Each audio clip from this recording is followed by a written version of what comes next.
Qual a receita de uma democracia? Não existe unanimidade em democracia. Isso é fundamental. Onde há discordância, há democracia.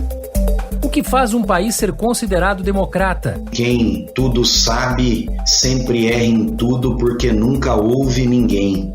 E é preciso sempre ouvir a todos para que nós possamos entender os pleitos e as legitimidades de todos. Nossa democracia está em risco?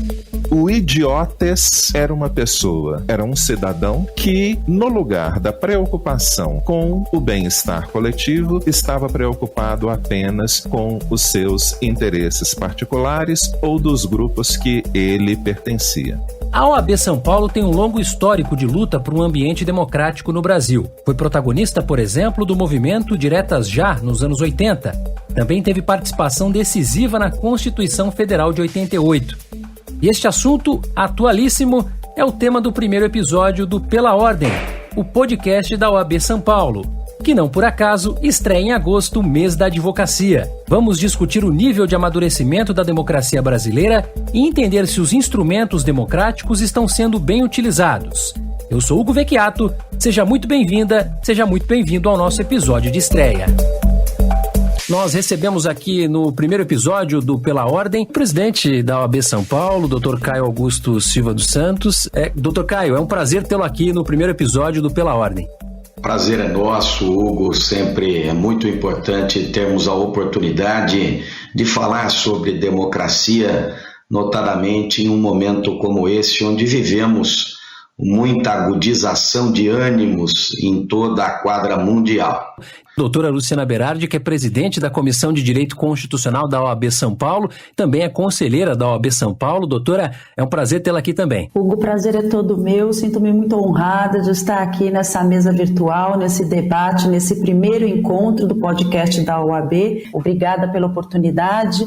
Bom, ele que é professor da Universidade Presbiteriana Mackenzie, doutor em Direito pela Harvard University, professor Adilson José Moreira. Professor, é um prazer tê-lo aqui também no nosso primeiro episódio do Pela Ordem. É um prazer estar aqui, eu agradeço o convite feito. É uma honra poder participar deste primeiro podcast da OAB São Paulo. Muito bem, como eu disse na abertura, a gente vai falar sobre democracia de maneira geral, mas iniciando a nossa conversa sobre a situação que vivemos hoje no país. Uma situação de embate entre executivo e legislativo, executivo e judiciário. E a primeira pergunta que eu faço aos nossos convidados aqui, começando pelo Dr. Caio, é uma pergunta muito simples, doutor, com uma resposta que talvez seja complexa. O senhor considera que a nossa democracia hoje, ela se encontra numa situação de risco? Penso que não, Hugo. Nós já atingimos uma razoável maturidade para compreender que a democracia há de ser sempre preservada. Nós entendemos que isso tudo não passa mais do que uma figura, às vezes, de linguagem, porque a sociedade não permitirá e as instituições que estão sempre a defender a democracia também não permitirão que haja qualquer espécie de retrocesso em relação ao regime democrático. Eu estendo a questão inicial, professora doutora Luciana Berardi. Eu concordo com o presidente Caio, eu acredito que não. Eu acho que nós estamos passando um período de amadurecimento democrático.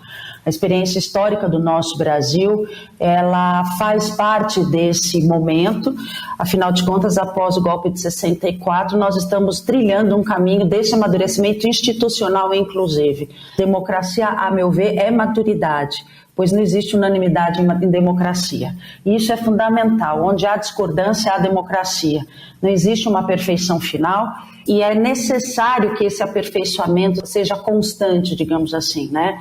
O melhor efeito que o ambiente democrático pode ter exatamente a longo prazo é a pluralidade de informação, é a pluralidade de opinião, é a pluralidade de liberdade de expressão, onde possamos conviver com as contrariedades. A discórdia tem seu preço e tudo isso faz parte do crescimento e do amadurecimento das instituições democráticas e, a meu ver, do Brasil como nação.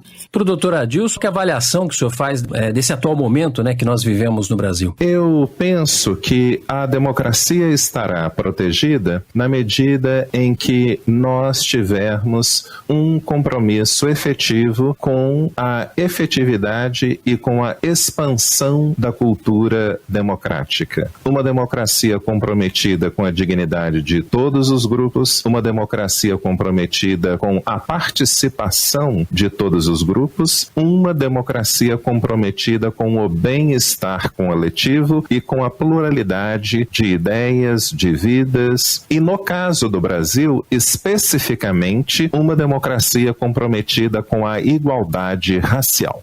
Qual o papel, na opinião do senhor, doutor Caio, do operador do direito, especificamente do advogado, que aqui em São Paulo, representado na figura de seu presidente, né, pela OAB São Paulo, qual que é o papel do jurista, do operador do direito, na garantia, né, dessa pluralidade e desse ambiente democrático saudável? Nós costumamos destacar, Hugo, que o papel reservado à advocacia no Estado constitucional brasileiro é fundamental até pela lógica esculpida no artigo 133 da Lei Maior. De nada adiantaria a legislação fazer a previsão de direitos se nós não tivéssemos a oportunidade de defender esses direitos. Daí porque a sua fundamental importância para a manutenção do Estado democrático de direito, que costumamos acrescentar que é preciso reconhecermos que o Estado democrático de direito precisa trazer a expressão constitucional sempre ao seu lado. A democracia, na falsa compreensão de muitos, pode parecer o governo tão somente da maioria, sob a ótica da sua vontade, quando não o é. Na quadra civilizatória que alcançamos, não se admite mais impulsionamentos discriminatórios, de maneira que a democracia constitucional é aquela que permite, sim, episodicamente, que a vontade da maioria promova a eleição daqueles que representarão durante determinado período, mas esses representantes não podem se descurar de que o governo que eles devem levar adiante é um governo para todos e não apenas para o grupo que os elegeu. Como é que a gente consegue tirar do papel aquilo que a Constituição prevê? Eu vou citar um exemplo aqui, o plebiscito, o referendo, né, e outros tipos de consulta popular. A participação popular, ela não se esgota apenas no voto. Ela tem uma série, a Constituição prevê uma série de mecanismos, uma série de institutos que faz com que a própria população, e não apenas os operadores do direito, possam exercer de fato a sua cidadania. Eu costumo dizer que cobrar promessas políticas, exigir o serviço público de órgãos efetivos, respeitar o outro, respeitar o patrimônio público, praticar inclusive a doação, enfim, plebiscito, referendo, o voto, e são temas em que normalmente nós discutimos mais de uma forma acadêmica. Mas trazer a Constituição para a rua é muito importante também para que a gente tire a Constituição do foco, da ótica do dever ser e possa operacionalizar mais os nossos direitos e os direitos e as garantias constitucionais que estão assentados no artigo 5º da Constituição. Como é que a doutora avalia os posicionamentos recentes que o Poder Judiciário, e aí notadamente o Supremo Tribunal Federal, tem tomado na análise das questões constitucionais? Muito se fala a respeito de uma suposta politização das decisões, embora politicamente, né, o Supremo Tribunal Federal seja um órgão, digamos, político, né, acepção da palavra, mas fala-se na politização num sentido mais vulgar, né, de que o Supremo estaria ali ingerindo sobre a competência, né, invadindo a competência que seria do Legislativo. Qual a avaliação que a doutora faz a respeito da atuação do Supremo, principalmente nas últimas 2 décadas, na análise de questões constitucionais relevantes, né? Eu acredito, e eu acho que isso está um pouco ligado, inclusive, com aquilo que nós falamos logo no início. Nós vivemos um momento em choque de instituições, né? Aquilo que dentro daquela pergunta que você falou, né? Se nós estávamos vivendo, e isso está muito ligado à maturidade democrática brasileira. O ativismo judicial, que é o que normalmente nós comentamos por aí, ocorre nas democracias durante o procedimento de amadurecimento democrático dos países, exatamente quando nós temos choques dos demais poderes. Nós podemos observar na história, tanto na Europa quanto no direito norte-americano, que isso é uma prática muito comum, que já foi uma prática comum, inclusive, do passado, e que agora, dentro desse processo de amadurecimento democrático que estamos vivendo, é muito difícil nós conseguirmos chegar num consenso, porque nós temos apenas no Brasil 30 e poucos anos de democracia. E o fato é que o Brasil não tem muita experiência com democracia, e estamos aprendendo a lidar com a liberdade de expressão, inclusive a liberdade de manifestação dos poderes constituídos. Ultimamente, nós percebemos que nós temos nos irritado, né? A nação como um todo tem se irritado com as opiniões divergentes e os debates estão cada vez mais acirrados e calorosos nas redes sociais, mostram exatamente isso. E eu acho que isso faz parte do momento e que as mídias e as redes sociais acabam potencializando isso. Mas eu acredito que esse é o nosso futuro e nós vamos ter que nos adaptar com essa nossa realidade. E é uma nova realidade, não só para o Brasil, mas é uma nova realidade mundial. É na prática e na reflexão sobre essa realidade que a gente precisa amadurecer e repensar e conviver com esses choques dos poderes. Eu acho que às vezes as pessoas são um pouco impacientes e querem que o nosso país se transforme em uma democracia absolutamente estável, quando nós ainda estamos, de uma certa forma, a meu ver, engatinhando no sentido positivo em relação ao amadurecimento, como eu disse. Eu não sou pessimista ao que estamos passando aqui no Brasil. Eu acho que tivemos muitos tropeços. Nós passamos por 2 impeachments desde 2013. Estamos em um estado febril e acho que isso tem a ver, como eu disse, com as mídias sociais. E elas deixam as pessoas muito inflamadas. E isso se reflete diretamente no Supremo Tribunal Federal, nas atividades e nas ações do Supremo Tribunal Federal.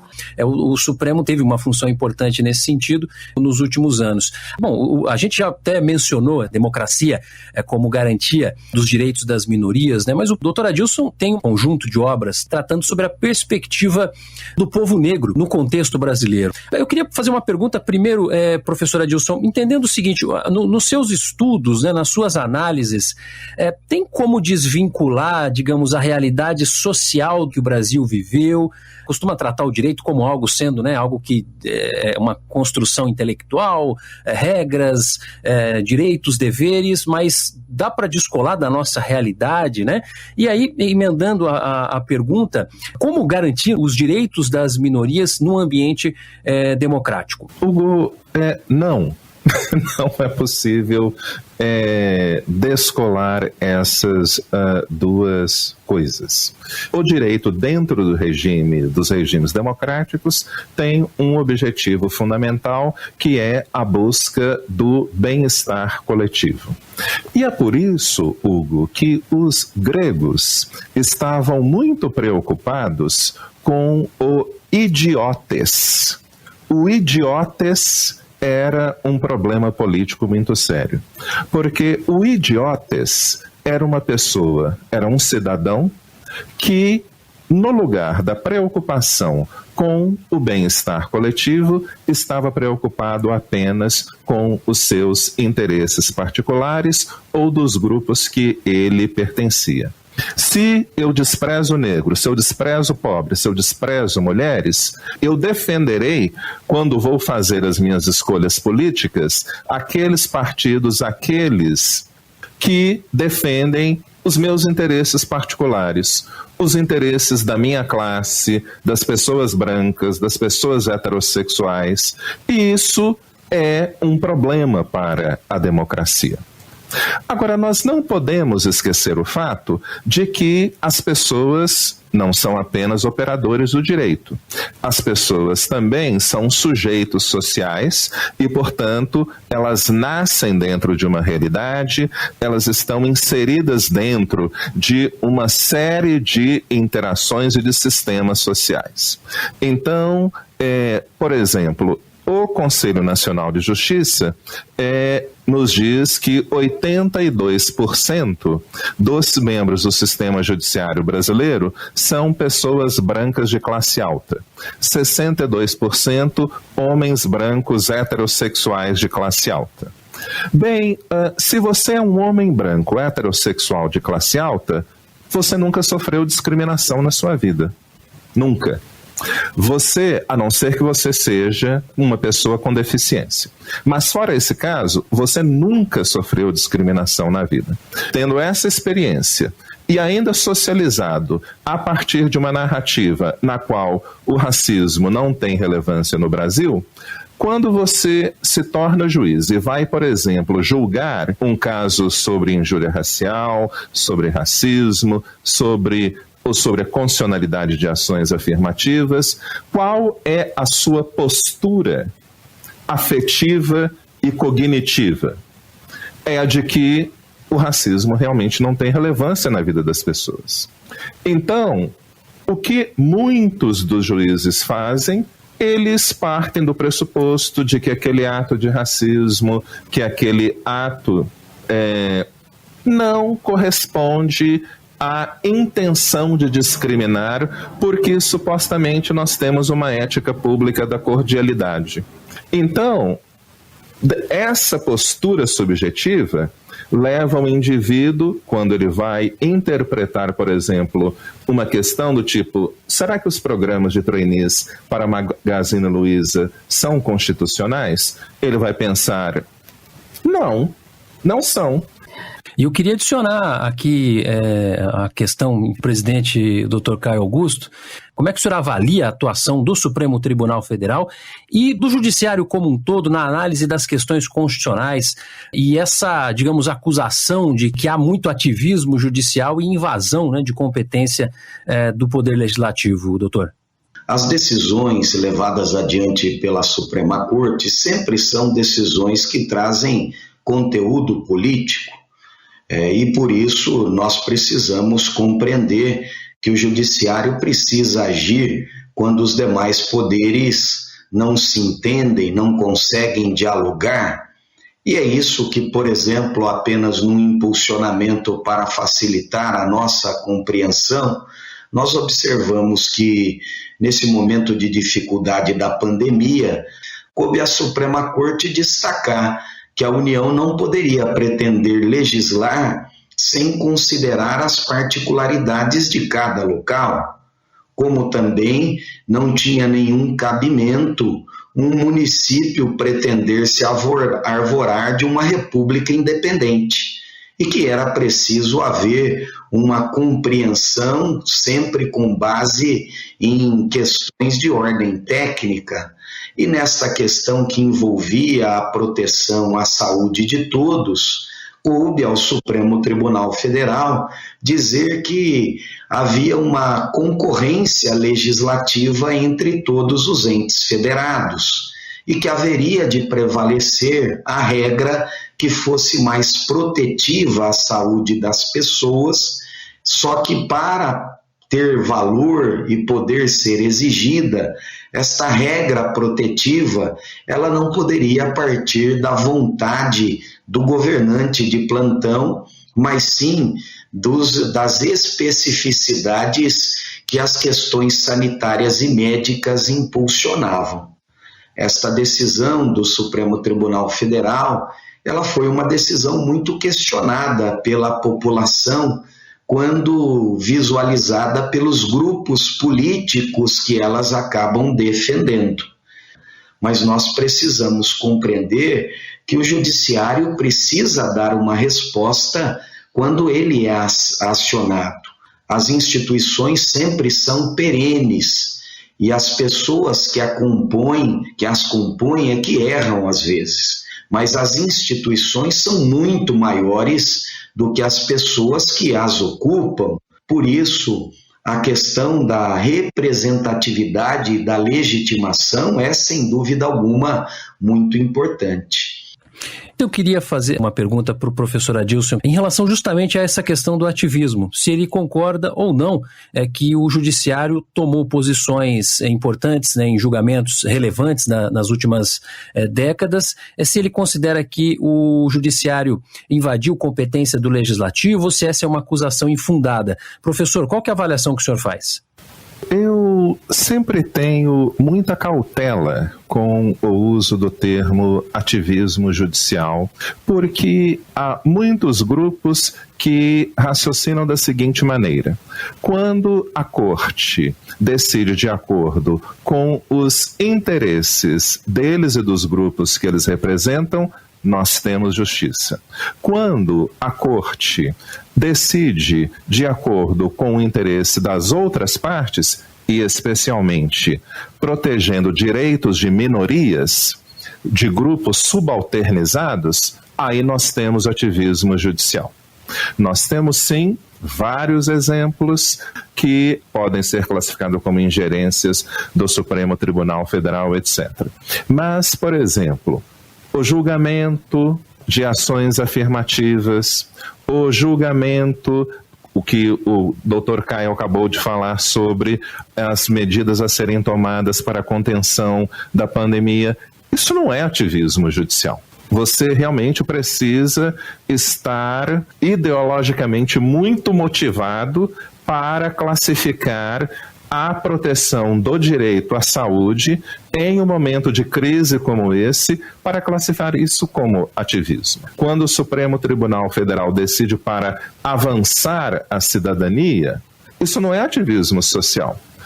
Essas pessoas é que têm uma posição eugenista. Isso é eugenia social. O Supremo Tribunal Federal, ao manter essas políticas, simplesmente faz o que a Constituição manda. Muito bem, a gente vai agora para as considerações finais. Eu agradeço a presença dos nossos 3 convidados aqui, iniciando com a doutora Luciana Berardi, com as suas considerações. Fique à vontade para trazer algum ponto que aqui não questionamos e onde as pessoas podem encontrá-la, se quiserem, enfim, acompanhá-la, né, pelas redes sociais ou pela comissão, né, de Direito Constitucional da OAB. Obrigada, Hugo. Bom, eu queria concluir dizendo o seguinte, que em um país no qual as pessoas têm visões muito distintas daquilo que é o bem comum, que é muito importante nós encontrarmos um terreno para que essas divergências sejam possíveis dentro das regras e que essa convivência seja feita da maneira mais civilizada possível. Eu acredito que a Constituição Federal é esse marco. Gostaria de agradecer aqui a participação, convidá-los a seguir nossa Comissão de Direito Constitucional, cujo Instagram é @direitoconstitucional.oabsp.org.br. Também quem quiser me acompanhar, eu sempre estou postando assim, as orientações da OAB e pode acompanhar pelo @Luciana_Berardi. E eu só quero encerrar a minha fala comentando aquilo que eu sou partidária da professora Maria Vitória Benevides, que diz que a democracia não existe sem uma educação apropriada para o povo. E só apenas com a educação ela funciona e é feita para funcionar de uma boa maneira, né? Sem a formação de cidadãos democráticos, não existe a democracia. Muito obrigada. Doutora Adilson Moreira, agradecendo aqui a presença do professor no nosso primeiro episódio aqui do podcast Pela Ordem. Eu queria abrir aqui o espaço para considerações finais do professor. Algum ponto que queira destacar, fique à vontade. Bom, mais uma vez, muito obrigado pelo convite, pela participação. Eu gostaria de convidar aos nossos ouvintes, as nossas ouvintes podem acompanhar a minha página no Instagram, @AJMoreiraBH. Eu publicarei nos próximos meses uma obra que eu considero muito importante, que é o Pequeno Manual de Educação Jurídica Antirracista, junto com o professor Wallace Corbo, da FGV Rio, e do professor Felipe Almeida, da UFRJ. Esta obra pode contribuir de maneira significativa para o avanço da democracia, para a transformação da educação jurídica, no sentido de uma prática jurídica, de uma prática cidadã mais inclusiva. Muito obrigado, professor. E o presidente da OAB São Paulo, Dr. Caio Augusto Silva dos Santos, eu queria agradecer pela presença aqui, deixar o espaço aberto para as considerações e queria, na verdade, levantar um ponto aqui específico, se o senhor puder comentar, não é? O senhor acha que falta, no nosso ambiente democrático hoje, escutar mais do que falar? Muita gente se posicionando pelas redes sociais, muitas declarações e às vezes a capacidade de escuta é muito reduzida, né? Queria que o senhor comentasse isso e encaminhasse para as considerações finais, presidente. Obrigado, Hugo. Primeiro, queria destacar que de fato você tem razão.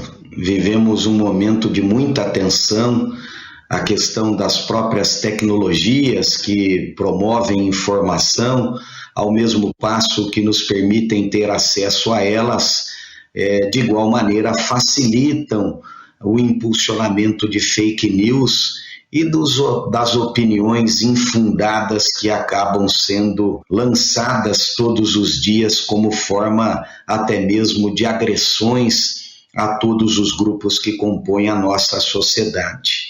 E de fato penso que ouvir é o caminho mais rápido de chegarmos ao acerto, porque há um ditado que diz que quem tudo sabe sempre erra em tudo porque nunca ouve ninguém. E é preciso sempre ouvir a todos para que nós possamos entender os pleitos e as legitimidades de todos. Por isso, agradeço a oportunidade que nos é dada na participação deste podcast, ao lado destes renomados professores, o professor Adilson Moreira, que sempre nos ensina muito sobre a necessidade da nossa educação para o combate deste grande mal que é o racismo, e também agradecer a professora Luciana Berardi pela sua contribuição ao direito constitucional e ao sistema ordem enquanto nossa presidente da Comissão Estadual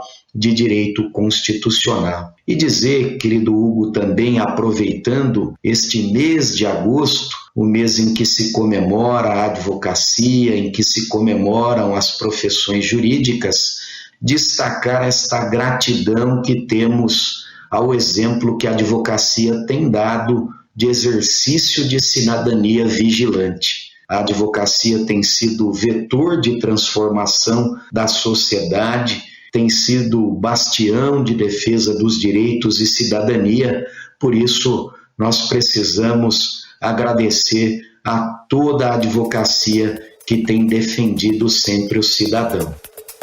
Muito obrigado, então, aos nossos convidados. E você que nos escuta, siga a gente aí no seu tocador de podcasts favorito e receba as notificações sempre que sair um episódio novo. Aliás, no próximo episódio, vamos falar sobre as regras para a publicidade na advocacia. O que o advogado não pode fazer, o que ele pode fazer e como fazer publicidade.